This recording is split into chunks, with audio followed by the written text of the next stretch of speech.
ایک ایسی پراسرار تحریر جس کا انجام آپ کو چونکا دے گا۔ اس نے اڑے ہوئے رنگ کی لکڑی کی ایک بے رونق سی بینچ پر اپنی انگلیوں سے بے ہنگم سر بجاتے ہوئے بے قراری کے عالم میں اس کالے رنگ کے پراسرار سے دروازے کی طرف دیکھا، جس کا دروازہ کافی دیر سے بند تھا۔ اس کی اضطرابی نظریں کافی دیر سے وہ دروازہ کھلنے کا انتظار کر رہی تھیں۔ وہ جانتا تھا کہ اگلا نمبر اس کا نہیں ہے، اس کی باری آنے میں ابھی وقت لگے گا، لیکن وہ اس کمرے سے نکلنے والے شخص سے پوچھنا چاہتا تھا کہ جس کشش میں کھنچ کر وہ اپنا اتنا قیمتی وقت نکال کر یہاں آیا ہے، وہ کیا واقعی میں سچ ہے؟ اس نے ایک ٹھنڈی سانس لی اور اکھڑے ہوئے پلستر کی چپتی ہوئی دیوار سے کمر لگا لی۔ وہ جانتا تھا کہ اس کے قیمتی کپڑے اس مٹی سے اٹی دیوار سے لگ کر خراب ہو رہے ہیں، لیکن بیٹھے بیٹھے اس کی کمر میں درد ہونے لگا تھا۔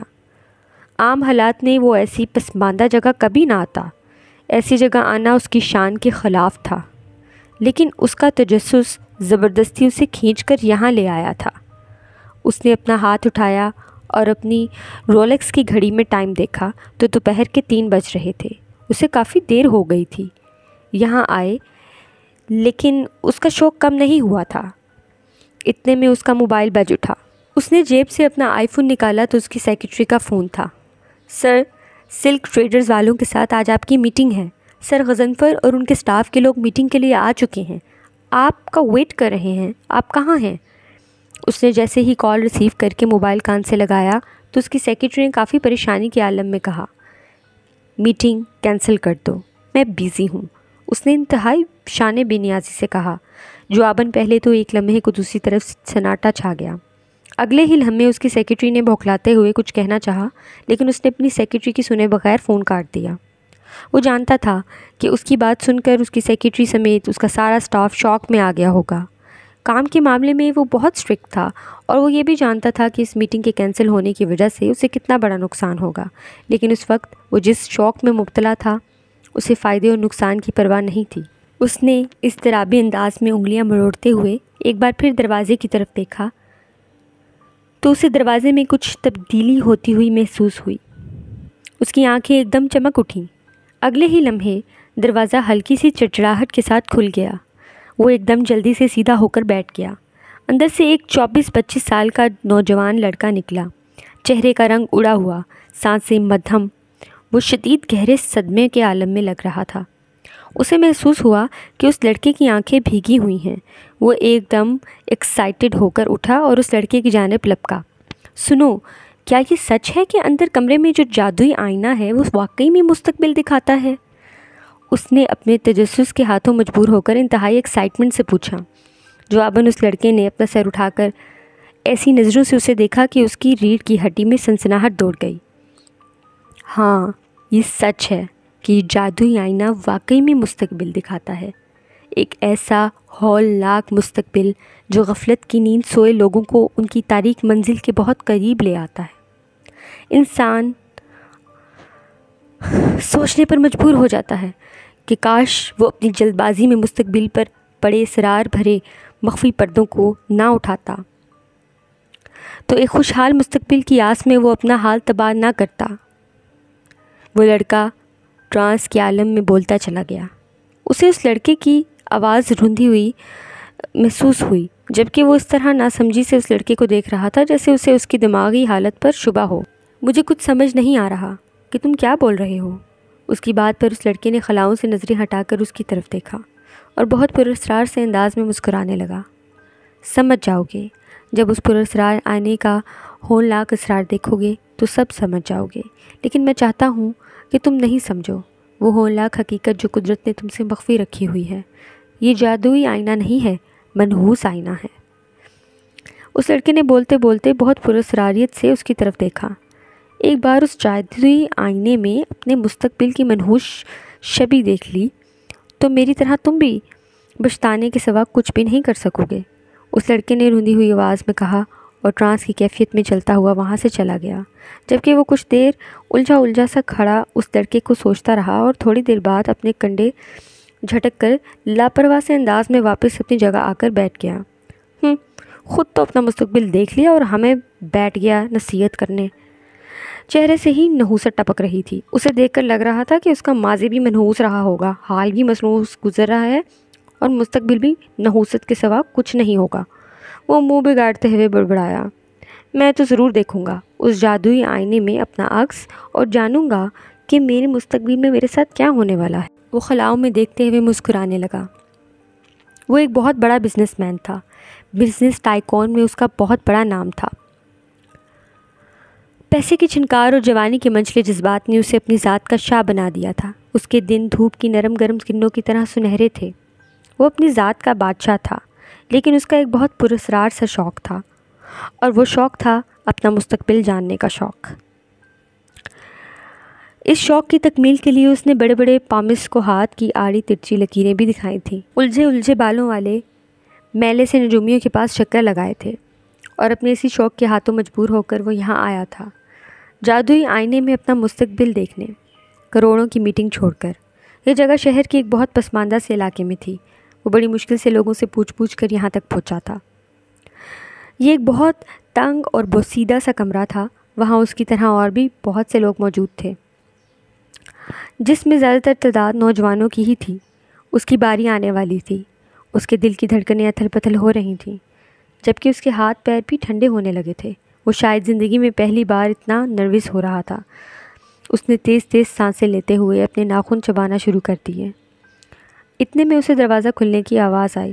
دروازہ کھلا اور اندر سے ایک نوجوان باہر آیا۔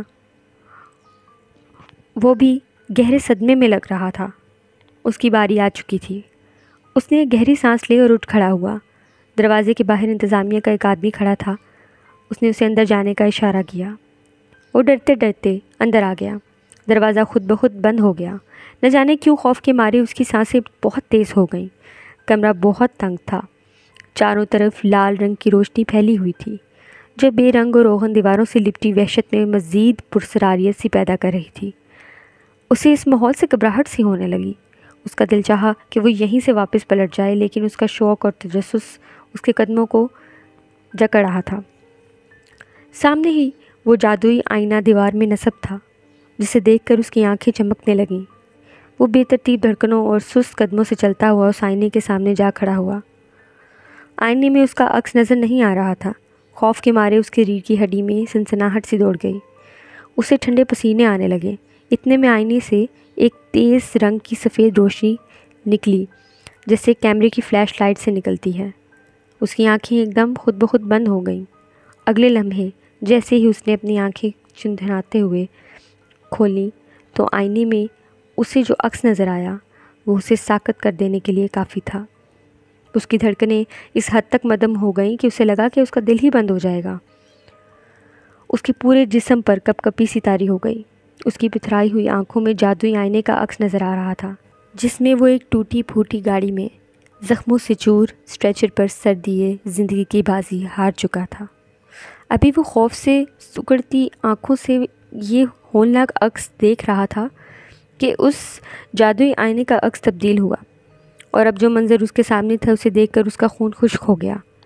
اس کی آنکھیں باہر کو ابل آئیں، جس میں وہ کفن کی چادر اوڑھے زندگی کی رمق سے بے رونق آنکھوں پر موت کی چادر اوڑھے پڑا تھا۔ اس نے اپنی چیخیں روکنے کے لیے جلدی سے اپنے منہ پر ہاتھ رکھ لیا۔ اتنے میں جادوئی آئینے پر سے وہ ہولناک عکس غائب ہو گیا اور آئینے پر ایک سطر نمودار ہوئی۔ جادوئی آئینہ آپ کا یہ مستقبل بتاتا ہے کہ ریان ظفر 1 سال بعد آپ ایک کار حادثے میں اپنی جان کی بازی ہار جائیں گے۔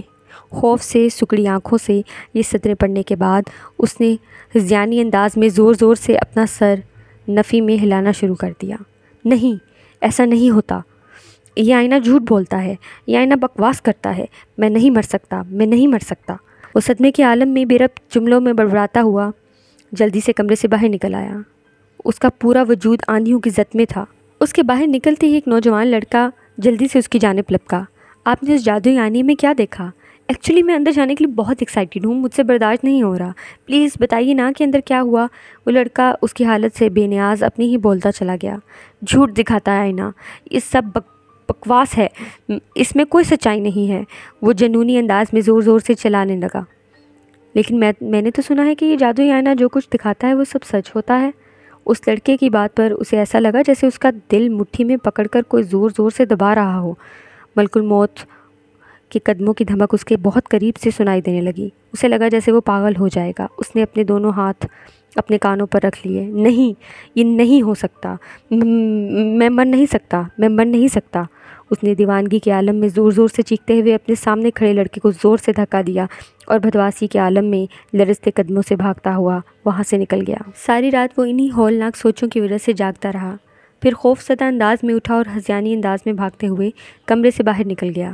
امی کے کمرے کی لائٹ جل رہی تھی۔ وہ ان کے کمرے میں آ گیا۔ وہ تہجد پڑھ کر بستر پر بیٹھی تسبیحات پڑھنے میں مصروف تھی۔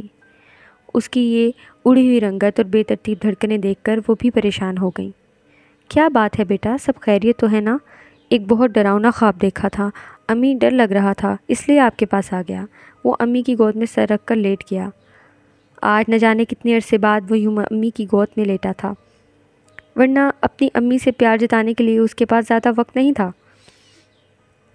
اس لیے تو کہتی ہوں بیٹا کہ اللہ کا نام لے کر اس کا ورد کر کے سویا کرو تو نیند بھی اچھی آئے گی اور ڈرانے خواب بھی نہیں آئیں گے۔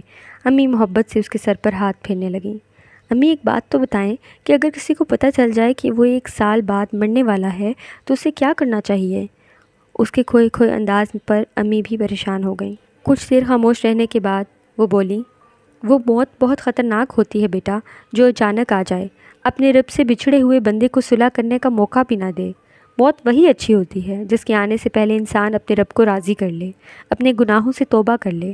اگر کوئی جان لے کہ وہ کچھ ہی عرصے میں مرنے والا ہے تو عقل و دل، روح اور آخرت کا بھی یہی تقاضا ہے کہ وہ اپنی سانس سانس کو توبہ بنا کر اپنے رب کو راضی کر لے۔ یہ دنیا چھوڑ کر جا رہا ہے تو اس طرح جائے کہ ایک بہترین آخرت اس کا انتظار کر رہی ہو۔ امی ایک ٹرانس کے عالم میں بولتی چلی گئیں۔ اپنی بد عملیاں یاد کر کے اس کی آنکھوں سے ایک آنسو نکلا اور اس کے گال پر ٹپک پڑا، جو اس نے بہت خوبصورتی سے امی سے چھپا لیا۔ اتنے میں فضا فجر کی اذانوں سے گونج اٹھی۔ وہ بھوجل قدموں سے اٹھا اور اپنے کمرے میں آ کر واش روم میں گھس گیا اور وضو کرنے لگا۔ نہ جانے کتنے سالوں بعد وہ وضو کر رہا تھا۔ وہ تو وضو کا طریقہ بھی بھول گیا تھا۔ جیسے تیسے اس نے وضو کیا اور امی کے کمرے سے جائے نماز لے کر آیا اور مصلی بچھا کر نہ جانے کتنے سالوں بعد اللہ کے حضور ہاتھ باندھ کر کھڑا ہو گیا۔ جب وہ چھوٹا تھا تو امی ڈانٹ مار کر نماز پڑھا دیا کرتی تھیں، لیکن جوانی کی دہلیز میں قدم رکھنے کے بعد آج شاید اس نے پہلی بار نماز پڑھی تھی۔ اسے اس کی موت یاد آئی تو بچھڑا ہوا رب بھی یاد آ گیا۔ وہ تو نماز پڑھنا بھی بھول گیا تھا۔ جیسے تیسے اس نے نماز پڑھ کر اللہ کے حضور ہاتھ اٹھائے تو اپنی بدعملیاں یاد کر کے وہ پھوٹ پھوٹ کر رونے لگا۔ وہ اپنے آنسوؤں کی عکس میں اپنا ہولناک ماضی دیکھ رہا تھا۔ اس نے زور سے اپنی آنکھیں بند کر لیں۔ اس کی آنکھوں سے نہ جانے کتنے آنسو نکلے اور اس کے گالوں پر ٹپک پڑے۔ اسے زندگی میں پہلی بار خود سے گھن آ رہی تھی۔ اسے زندگی میں پہلی بار اپنے رب سے حیا آ رہی تھی۔ اس کا بس نہیں چل رہا تھا کہ وہ زمین میں گڑ جائے۔ یا اللہ مجھے معاف کر دے، میں جانتا ہوں کہ میں بہت بڑا گنہگار ہوں، لیکن ہوں تو تیرا ہی بندہ نا۔ اگر تو مجھے معاف نہیں کرے گا تو کون معاف کرے گا؟ میں تیری بارگاہ میں ندامت سے سر جھکائے اپنے گناہوں کی تجھ سے توبہ کرتا ہوں۔ میں آئندہ تجھے کبھی ناراض نہیں کروں گا۔ بس تو مجھ سے راضی ہو جا، بس تو مجھ سے صلح کر لے۔ میں نہیں چاہتا کہ جب میں اپنے جسم سے روح کا رشتہ توڑ کر تیرے پاس آؤں تو مجھ سے ناراض ہو۔ وہ ہچکیوں سے روتے ہوئے نہ جانے کتنی دیر مصلی پر بیٹھا اپنے رب سے اپنے گناہوں کی معافی مانگتے ہوئے اس سے صلح کرتا رہا۔ صبح کا سرمئی سویرا جب چاروں طرف پھیلنے لگا تو وہ مصلی سے اٹھا۔ وہ خود کو بہت ہلکا پھلکا محسوس کر رہا تھا۔ موت کا وہ خوف جو کسی کالے ناگ کی طرح اس سے چمٹا ہوا تھا، وہ خوف کمزور پڑ گیا تھا۔ وہ فیصلہ کر چکا تھا کہ اب وہ اپنی جانب بڑھتی ہوئی ہولناک موت سے ڈرنے کے بجائے اپنی ہولناک آخرت کی فکر کرے گا۔ وہ اپنے آفس کے شاندار سے کمرے میں رولنگ چیئر پر بیٹھا لیپ ٹاپ کی کیز دبا رہا تھا جب اس کا موبائل بج اٹھا۔ اس نے مصروف سے انداز میں موبائل کی اسکرین کی طرف دیکھے بغیر کال ریسیو کی۔ دوسری طرف سے مرینا کی شوق سی آواز آئی، ڈارلنگ تم کل رات کہاں تھے؟ یاد ہے تم نے مجھ سے وعدہ کیا تھا کہ تم مجھ سے ملو گے۔ میں تو تمہارا انتظار ہی کرتی رہی مگر تم آئے ہی نہیں۔ دوسری طرف سے مرینا نے اس سے محبت بھرا شکوہ کیا۔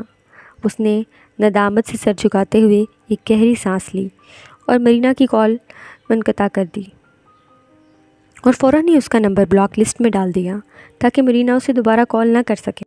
وہ اپنے آفس سے باہر نکلا تو اس کی نظر سلیم پر پڑی، جو ٹیبلز پر چائے سرو کر رہا تھا۔ وہ اس کے آفس کا پی این تھا اور کل اس کی ٹیبل پر غلطی سے چائے گرا دینے کے باعث نہ صرف اس نے اسے بے انتہا ذلیل کیا تھا بلکہ رکھ کر اس کے منہ پر 2 کرارے تھپڑ بھی لگائے تھے۔ وہ پی این کے پاس چلا گیا۔ سلیم اس کے پکارنے پر وہ ایک دم پیچھے مڑا اور اسے اپنے سامنے دیکھ کر وہ ایک دم گھبرا گیا کہ کہیں پھر سے تو اسے جھاڑ پلانے تو نہیں آ گیا۔ کل میں نے تمہارے ساتھ جو بدسلوکی کی اس کے لیے میں بہت شرمندہ ہوں۔ آئی ایم سوری، ہو سکے تو مجھے معاف کر دینا۔ اس کے یوں سر جھکا کر معافی مانگنے پر اس کا پی این تو صدمے میں ہی آ گیا تھا، جبکہ اس کا پورا سٹاف اپنا کام چھوڑ کر حیرت سے منہ کھول کر اسے دیکھنے لگا تھا۔ انہیں تو اپنی سماعتوں پر یقین ہی نہیں آ رہا تھا۔ انہوں نے تو اپنے کھڑوس باس کو اپنے سٹاف کو ذلیل کرتے ہی دیکھا تھا۔ صرف کچھ ہی مہینوں میں اس نے خود کو مکمل طور پر تبدیل کر لیا تھا۔ اس کی کلین شیو چہرے کی جگہ خوبصورت سی داڑھی آ گئی تھی، جس نے اس کی وجاہت کو اور بھی بڑھا دیا تھا۔ 5 وقت کی نماز باقاعدگی سے باجماعت ادا کرنا شروع کر دی، قرآن پاک پڑھنا شروع کر دیا، اپنی دولت پر بندے لالچ اور ہوس کے بند کھول کر اسے بارش کی طرح غریب لوگوں میں برسانا شروع کر دیا تھا۔ اس کے اندر آئی اس تبدیلی سے اس کی امی بہت خوش تھیں اور دن رات اپنے رب کے حضور شکرانے کے سجدے ادا کرتی رہتیں۔ وہ دبے قدم گھر آیا اور امی کی آنکھوں پر اپنے ہاتھ رکھ دیے۔ امی نے مسکراتے ہوئے اس کے ہاتھ اپنی آنکھوں سے ہٹائے تو سعودیہ کے 2 ٹکٹس ان کی آنکھوں کے سامنے تھے۔ وہ بے یقینی سے اس کی طرف دیکھنے لگیں۔ سامان باندھ لیں امی، ہم اگلے ہفتے حج پر جا رہے ہیں۔ اس کے مسکراتے ہوئے یوں انکشاف کرنے پر امی پہلے تو کچھ دیر بے یقینی سے اسے دیکھتی رہیں اور جب انہیں یقین آیا تو اس کے سینے سے لگ کر پھوٹ پھوٹ کر رو پڑیں۔ ان کی زندگی کی سب سے بڑی خواہش پوری ہونے جا رہی تھی۔ ہر سال حج کے مہینے میں وہ اپنے بیٹے کی منت سماجت کرتی تھیں کہ وہ انہیں حج کرا دے، لیکن اس کے لیے حج جیسی باتوں کے لیے وقت نہیں تھا، اور اس بار ان کے بیٹے نے بغیر کہے ان کی زندگی کی سب سے بڑی خواہش کو ان کی جھولی میں ڈال دیا تھا۔ وہ اس کے سینے سے لگی پھوٹ پھوٹ کر رو رہی تھیں۔ اس نے امی کے سر پر اپنے لب ثبت کیے اور خود بھی نم آنکھوں سے مسکرا دیا۔ اس نے سفر کی دعا پڑھ کر خود پر پھونکی اور گیئر کھینچ کر اسٹیئرنگ پر ہاتھ گھما دیا۔ وہ بالکل معمول کے حساب سے ڈرائیونگ کر رہا تھا۔ نہ اس کے ہاتھ کانپ رہے تھے، نہ ہی اس کے انداز میں ذرا سا بھی خوف یا گھبراہٹ تھی۔ ونڈ سکرین کے عکس میں وہ 1 سال پہلے جادوئی آئینے میں دیکھا جانے والا اپنا ہولناک عکس دیکھ رہا تھا۔ آج پورا 1 سال ہو گیا تھا۔ وہ دن آ گیا تھا جس سے متعلق جادوئی آئینے نے پیشن گوئی کی تھی کہ وہ کار حادثے میں دردناک موت مر جائے گا۔ جس دن اس نے جادوئی آئینے میں اپنا یہ ہولناک مستقبل دیکھا تھا، اس رات اپنی موت سے بچنے کی تدبیر کرنے کے لیے اس نے سوچا کہ اب وہ کبھی ڈرائیونگ نہیں کرے گا۔ ڈرائیونگ کرنا تو دور کی بات، وہ کبھی گاڑی میں بھی بیٹھے گا نہیں۔ اس طرح وہ کار حادثے میں دردناک موت مرنے سے بچ سکتا ہے۔ لیکن آج وہی دن تھا، وہی وقت تھا جب جادوئی آئینے کی پیشن گوئی کے مطابق اسے کار حادثے میں دردناک موت مر جانا تھا، لیکن وہ انتہائی اعتماد سے ڈرائیونگ کر رہا تھا۔ عشق الہی کے رنگ میں رنگ جانے کے بعد اس نے خود کو موت کے لیے تیار کر لیا تھا۔ زندگی کی دی گئی اس 1 سال کی مہلت میں اس نے اتنے سالے کام کر لیے تھے کہ اب اسے اپنی آخرت سے خوف نہیں آتا تھا، بلکہ اب تو اسے اپنے رب سے ملنے کا شوق پیدا ہو گیا تھا۔ وہ سارا دن مختلف کاموں کے سلسلے میں ڈرائیونگ کرتا رہا، لیکن ایکسیڈنٹ ہونا تو دور کی بات، اس کی کار کسی فٹ پاتھ سے ہلکی سی ٹکرائی تک نہیں۔ رات کو اس کا جنازہ آنے کے بجائے جب وہ خود صحیح سلامت گھر واپس آیا تو اسے کافی حیرت ہوئی۔ تو کیا جادوئی آئینے کی پیشن گوئی غلط تھی؟ وہ اپنا آپ کنگھالنے لگا کہ اپنے زندہ بچ جانے پر وہ کتنا خوش ہے، لیکن اس کا آپ نارمل تھا۔ وہ کوئی خاص خوش نہیں تھا اور نہ غمگین تھا، وہ بس اپنی موت کے لیے تیار تھا۔ 2 ہفتے اور گزر گئے لیکن اسے کچھ نہیں ہوا۔ اس کا اضطراب بڑھتا جا رہا تھا۔ وہ یہ جاننا چاہتا تھا کہ کیا جادوئی آئینہ جھوٹ بول رہا تھا، اور 2 ہفتے کے بعد 1 مہینہ بھی گزر گیا۔ اب اس کا تجسس بڑھتا جا رہا تھا اور اس تجسس کے ہاتھوں مجبور ہو کر وہ ایک بار پھر اس پسماندہ سے علاقے میں جا پہنچا۔ وہ اندر داخل ہوا تو اگربتی کی خوشبو نے اس کا سواگت کیا۔ اس دن کی طرح آج بھی جادوئی آئینے میں اپنا مستقبل جاننے کے لیے کافی لوگ بیٹھے ہوئے تھے۔ وہ بھی ایک کونے میں بیٹھ گیا اور پہلو پر پہلو بدلتے ہوئے اپنی باری کا انتظار کرنے لگا۔ اچانک اس کی آنکھ میں کچھ چلا گیا۔ اس کی آنکھ میں شدید تکلیف ہونے لگی۔ وہ جلدی سے اٹھا اور عقبی حصے کی طرف بھاگا، جہاں واش روم ہونے کے ساتھ ساتھ انتظامیہ کا ایک چھوٹا سا کمرہ بھی تھا۔ وہ واش روم کے باہر لگے ایک چھوٹے سے واش بیسن میں اپنی آنکھ دھو رہا تھا کہ اچانک اسے انتظامیہ کے کمرے سے آواز آئی۔ میں نے تمہیں کہا تھا نا کہ اس آئینے میں نظر آتی پکچرز کو بدل کر کچھ اور پکچرز ڈال دو۔ کہیں ایسا نہ ہو کہ ایک سی پکچرز دیکھ کر لوگوں کو ہم پر شک ہو جائے، کہیں ایسا نہ ہو کہ لوگوں کو ہم پر شک ہو جائے کہ یہ جادوئی آئینہ ایک دھوکہ ہے۔ اس کے اندر تو بس ایک کیمرہ نصب ہے جو کہ پہلے آنے والے کی شکل کو قید کرتا ہے اور پھر مختلف حادثات میں مر جانے والے لوگوں کی تصاویر پر ان کی تصویر کا عکس ڈال کر انہیں ان کا ہولناک مستقبل دکھا کر موت کے خوف میں جکڑ دیتا ہے۔ اندر کمرے سے آتی آواز سن کر اس کے پیروں سے تو زمین ہی کھسک گئی۔ وہ تو سوچ بھی نہیں سکتا تھا کہ اس جادوئی آئینے کے پیچھے اتنا گھناؤنا منصوبہ چھپا ہے۔ ہنستے مسکراتے زندگی کی رمق سے روشن چہروں کو موت کے خوف میں جکڑ کر نہ جانے انہیں کون سی تسکین مل رہی تھی۔ یعنی کہ 1 سال تک وہ ایک جھوٹے خوف میں بندھا رہا۔ اس کا پورا وجود آندھیوں کی زد میں آ گیا۔ غصے کے مارے اس کا خون کھول اٹھا۔ وہ واپس اپنی پرانی جوانی میں لوٹ آیا۔ اس نے ایک زوردار لات مار کر دروازہ کھولا اور اندر گھس گیا۔ اندر 2-3 لوگ شلوار قمیض اور بڑی بڑی داڑھیوں میں ویسے تو بڑے دیندار لگ رہے تھے، لیکن اندر سے وہ لوگ کتنے گھناؤنے تھے یہ وہ اچھے سے جانتا تھا۔ اسے یوں اندر آتے دیکھ کر وہ سب ایک دم گھبرا کر کھڑے ہو گئے۔ اس نے غصے سے پاس کھڑے ایک آدمی کا گریبان پکڑ لیا۔ اتنا بڑا دھوکہ، اتنا بڑا فریب! زندگی کی رمق سے روشن چہروں کو موت کے خوف میں جکڑ کر کون سی تسکین ملتی ہے آپ کو؟ ارے آپ کو پتہ بھی ہے پچھلے 1 سال سے میں کیسے اذیت ناک شب و روز کاٹ رہا ہوں؟ اس جھوٹے خوف نے مجھے کیا سے کیا بنا دیا؟ کیوں کیا آپ نے ایسا؟ بولیے کیوں کیا؟ وہ اس آدمی کا گریبان کھینچتے ہوئے زور زور سے چیخنے لگا۔ جواباً اس آدمی نے اس کی آنکھوں میں دیکھا اور انتہائی اطمینان سے مسکرانے لگا۔ آپ کو کیا سے کیا بنانے کے لیے؟ صرف 1 سال میں آپ کو ولی شیطان سے ولی رحمان بنانے کے لیے؟ اس آدمی کی بات پر اس کی گرفت ان کے گریبان پر ڈھیلی پڑ گئی۔ وہ بے یقینی سے انہیں دیکھنے لگا۔ ہمارے واعظ دنیا کو ہی اپنی آخرت سمجھ کر آخرت سے بے خوف ہو جانے والے لوگوں کو چیخ چیخ کر ان کی موت یاد دلاتے ہیں، حشر کا ہولناک دن یاد دلاتے ہیں، لیکن اپنی موت کو بھولے زندگی کی رنگینیوں میں رنگے لوگ اس دھوکے باز خوشبو میں بہتے چلے جاتے ہیں۔ ان کی راتیں نائٹ کلبز میں گزرتی ہیں۔ شراب اور شباب کے بوجھ تلے وہ ترازو میں گناہوں کے پلڑے کو وزنی کیے جا رہے ہیں۔ ہم تو بس عملاً انہیں زندگی کی رنگینیوں سے نکال کر ان کی خوفناک موت انہیں یاد دلاتے ہیں جسے وہ فراموش کر بیٹھے ہیں، لیکن موت نے انہیں فراموش نہیں کیا جو دن رات کسی سیاہ کی مانند ان کی خوشبو سونگھے ان کے تعاقب میں ہے، تاکہ لوگ اس خوبصورت زندگی کے دھوکے سے نکل کر اپنی آخرت کو خوبصورت بنا لیں جیسے آپ نے بنا لیا۔ اس آدمی کی بات پر اس کے ہاتھ سے اس آدمی کا گریبان چھوٹ گیا۔ وہ بے یقینی سے ان لوگوں کو دیکھنے لگا۔ وہاں موجود تمام لوگوں کے لبوں پر آسودہ سی مسکراہٹ تھی۔ اسے یوں لگا جیسے اس کی زبان ساکت ہو گئی۔ وہ اب کچھ بول نہیں سکے گا۔ اسے سمجھ نہیں آیا کہ وہ کس رد عمل کا اظہار کرے۔ لوگوں کو راہ راست پر لانے کی اس انوکھی کاوش کے لیے انہیں خراج تحسین پیش کرے یا پھر لوگوں کو دھوکہ دینے کے جرم میں بھی پھر سے ان کا گریبان پکڑ لے۔ کچھ دیر بعد وہ بغیر کچھ کہے ٹرانس کی کیفیت میں نکلا اور باہر آ گیا۔ باہر لوگ ابھی بھی اپنی باری کا انتظار کر رہے تھے۔ زندگی کی رمق سے روشن آنکھوں کو دیکھ کر وہ سوچنے لگا کہ ابھی کچھ ہی دیر میں یہ رونق موت کے خوف میں تبدیل ہو جائے گی، لیکن یہ خوف انہیں ان کے بچھڑے رب سے ملا دے گا، ان کی آخرت سنوار دے گا اس کی طرح۔ وہ بغیر کچھ کہے وہاں سے باہر آ گیا۔ وہ گاڑی میں بیٹھا اور کھوئے کھوئے انداز میں ڈرائیونگ کرنے لگا۔ اس کا وجود ابھی تک سناٹوں کی زد میں تھا۔ اس کا دماغ مختلف سوچوں کی اماج کا بنا ہوا تھا۔ وہ مین روڈ پر بہت کھوئے کھوئے انداز میں ڈرائیونگ کر رہا تھا۔ اس کا دماغ کہیں اور ہی تھا جو وہ سامنے سے آتے خطرناک ٹرولر کو دیکھ نہیں سکا۔ ٹرولر نے اس کی گاڑی کو زور سے ہٹ کیا اور اس کی گاڑی کو کچلا بنا کر وہاں سے چلا گیا۔ وہ جادوئی آئینے میں نظر آنے والے اپنے ہولناک عکس کی طرح ٹوٹی پھوٹی گاڑی میں زخموں سے چور، خون میں لت پت، اسٹیئرنگ پر سر گرائے اپنی زندگی کی آخری سانسیں لے رہا تھا۔ بالآخر وہ ہولناک پیشن گوئی پوری ہو گئی تھی، لیکن یہ پیشن گوئی اس جادوئی آئینے کی نہیں تھی، وہ تو ایک دھوکہ تھا۔ یہ پیشن گوئی تو اس دھوکے باز زندگی نے اس کی ہر سانس کے ساتھ اس کی جانب تیزی سے بڑھتی اس موت کے حوالے سے کی تھی۔ جادوئی آئینے میں نظر آتے اس ہولناک عکس اور حقیقت کی اس عکاسی میں صرف ایک فرق تھا۔